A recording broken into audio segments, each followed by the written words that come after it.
Hello all, welcome to the next lecture of EM theory.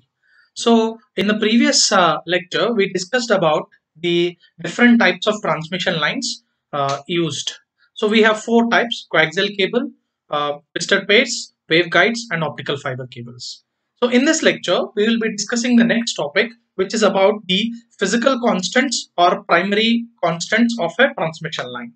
So the next topic that we have, physical parameters or physical constants, or also called as the primary constants of a transmission line. Primary constants of a transmission line. So in general, as we discussed, a transmission line is a structure which has two conducting wires separated by a dielectric material. So it is of a significant length. Okay, so we can consider this transmission line as a distributed network. Okay, as a distributed element. So that means the physical properties like resistance, inductance, capacitance, or all the things, right? We cannot separate. Okay, we cannot separate and say that this is resistance, this is capacitance, like that. So it's a distributed element. A transmission line is basically a distributed element. Okay, so all the properties of resistance, inductance, and capacitance are present over the entire length of the element. That's what we mean by distributed element. Whereas if we can separate these properties, right? If we can have separate resistances, capacitances, and inductance elements, we call them as lumped elements. Okay, so a transmission line generally is a distributed element. Okay, so like this. Now in this case, right? So if I consider a unit length, okay, if I consider the unit length, okay, then what are the properties or parameters that it exhibits? That's what we are talking about, the physical parameters or physical properties. Okay, so what are the properties or what are the parameters that come into picture because of the physical existence or because of the this physical existence of the transmission line, the physical nature of the transmission line. Okay, yeah. So first thing is, because the transmission line is made up of conducting wires, right? So in general, right, for any conductor, right, the resistivity of the conductor should be, right, the resistivity should be 0. Okay, that means it should not offer any resistance. Okay, so it should not offer any resistance, right? So its conductivity should be infinity, sigma should be infinity. That's what we call it as conductor, right? So ideal conductor, right, ideal case, right, sigma conductivity should be infinity, but resistivity should be 0.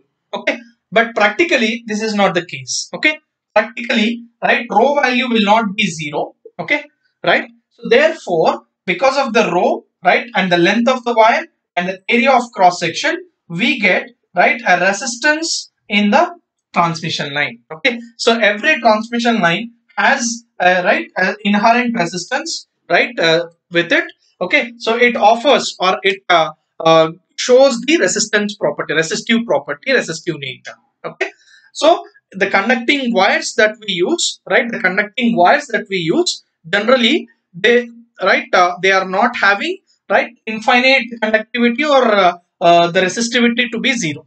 Okay, so right, therefore there will be resistivity will be small, but it will be there. Okay, it is small value, it is of very low value, but it will be there. So because of this resistive nature of the wires, we get a resistive property inside in the, right, transmission line. Okay, so the resistance per unit length, right, this the resistance, right, exhibited by the unit length is expressed by the first parameter, which we call it as R, right? R, here the first primary constant is the R, resistance. So here resistance offered by the unit length of the transmission line is what we designate as R. Okay, so R is the, right, resistance per unit length, resistance offered per unit length. Okay, so this per unit length. Okay, so whatever the resistance offered by per unit length is the first property or the first parameter which we represent as R. Okay, so the units for this are ohm per area, ohm per meter, sorry, yeah, ohm per meter. Okay, so these are the units for resistance. Okay, so this is the first property or the first constant of a transmission line. Okay, that exists because of the non-zero resistivity of the cable or the wires that we use. Okay, right. So that's done. Second thing is, whenever I have a conducting cable or a wire, okay, so in general it is of these two wires are of straight lines. Okay, so there is no absolute problem in it. But whenever we have right okay, whenever it is used, whenever this cable is used in practice, so there might be some small curves or bends of the transmission line. Okay, so whenever I have a transmission line either getting curved or bent or twisted, okay, whenever I get a twist or whenever I get a disjoint, okay, or whenever I get a curve of the transmission line, in those cases, right, so it leads to a coil effect. Okay, it leads to the coil effect, and we get inductance induced into the transmission line. Okay, so because of this nature, because of the bending or because of the coil effect of the cables, we get certain amount of inductance induced into the transmission line. So this is the second physical property. So every transmission line also exhibits inductance property. Okay, so every transmission line also exhibits inductance property. So the amount of inductance, okay, generated by a unit a unit length transmission line is what we represent as L. Right, this is the second primary constant or the second physical parameter.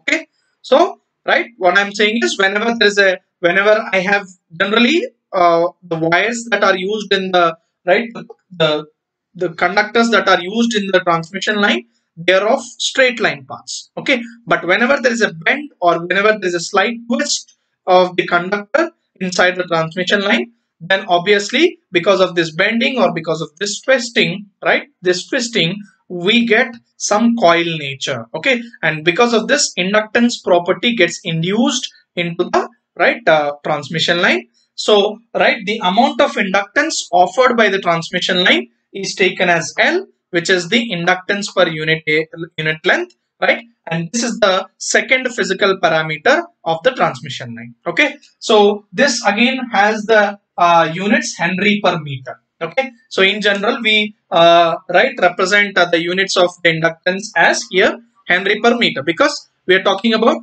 inductance per unit length. Okay, so that's the case. Now, so we have seen the two. Okay, next the third thing is, so whenever again, so I have one conductor here, another conductor here, and these are separated by a dielectric.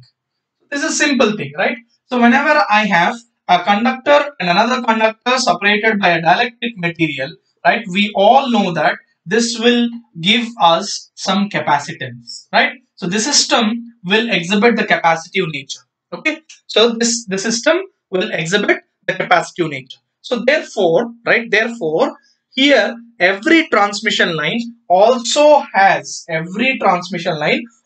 exhibits capacitive property. Okay, so capacitive property will be there inside the transmission line. Okay, why? Because of the two wires separated by a dielectric. This will create a this will create a parallel plate capacitance system, and this will exhibit capacitive nature. Okay, so capacitive property, right? And the amount of capacitance per unit length, okay, the amount of capacitance given by a unit length transmission line is what we call it as the constant. We take as the constant C. So the C represents the amount of capacitance offered or produced by a transmission line of unit length. Okay, so that is generally having units farad per meter.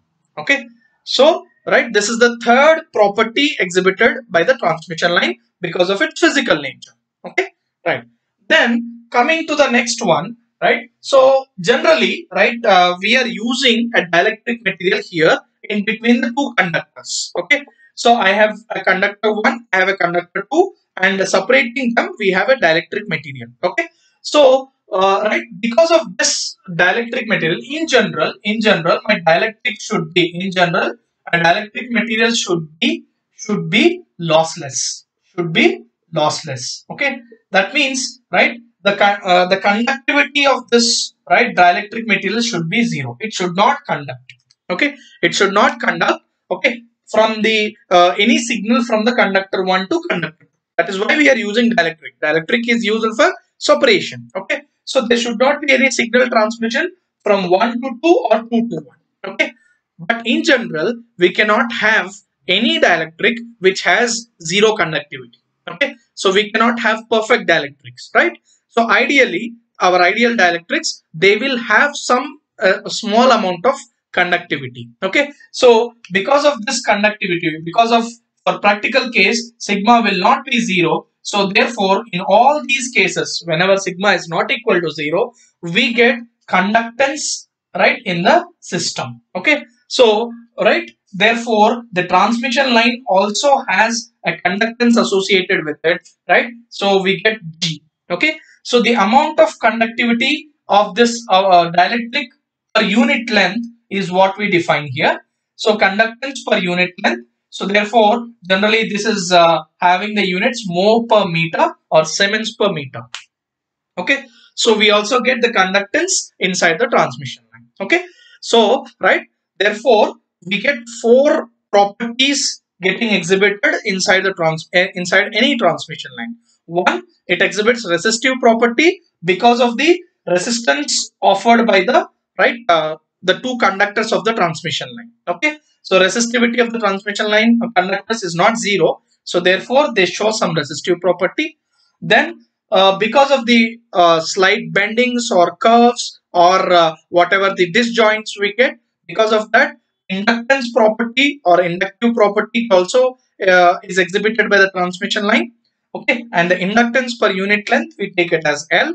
Okay, then because of the two parallel plates, because of the two conducting plates separated by a dielectric material, we get parallel plate capacitance, and this parallel plate capacitance is given by C. Okay, then right, then because the dielectric that we are using is not having sigma equal to 0, it has some value of sigma, so therefore it conducts, so therefore I get some conductivity associated with it. Okay, so the units of them are mho per meter. Okay, so these are the four physical properties or parameters exhibited by a transmission line. These are also called as the primary constants of the transmission line. Okay, RLCG, right? So these are the physical parameters or primary parameters that are affecting or that are exhibited by this transmission line. Okay, the only thing that you have to remember is all these quantities are defined with respect to unit length. Okay, so if I say R is equal to 50, this means that, right, it offers 50 ohms per meter. Okay, so if I want to know what is the total resistance offered by the transmission line, then I have to multiply this with the length of the transmission line. Okay, so similarly L, similarly C, similarly G. Okay, so all these, whatever the primary constants that we define them with respect to unit length. Okay, if you want to get the total value, you have to multiply these quantities with the length of the transmission line. Okay, so that's a point one we have to remember. The second point is, in general, the L value and the G value of the transmission line will be very small, right? The significant will be R and C. Okay, RC will be of significant values, whereas L and G are of very low value. Okay, right? Generally very small. So sometimes you can even neglect them. Okay, so that is another point you have to remember. Okay, so if we know all these RLCG, right, the physical parameters, I may know what is the effect of transmission line. Okay, obviously that's what we have to do, right? So I'm using this transmission line for transmitting the signals. So now I need to study what is the effect of the transmission line, right, whenever there is a signal transmission. So to understand that, we should know what are the physical properties of this transmission line. This is the very important data, right, that we have to understand. Okay, yeah, so this is all about the physical parameters or physical properties, or also most popularly known as the primary constants of the transmission line. Okay. So in the next lecture, we will be discussing the general analysis of the transmission line. So thank you.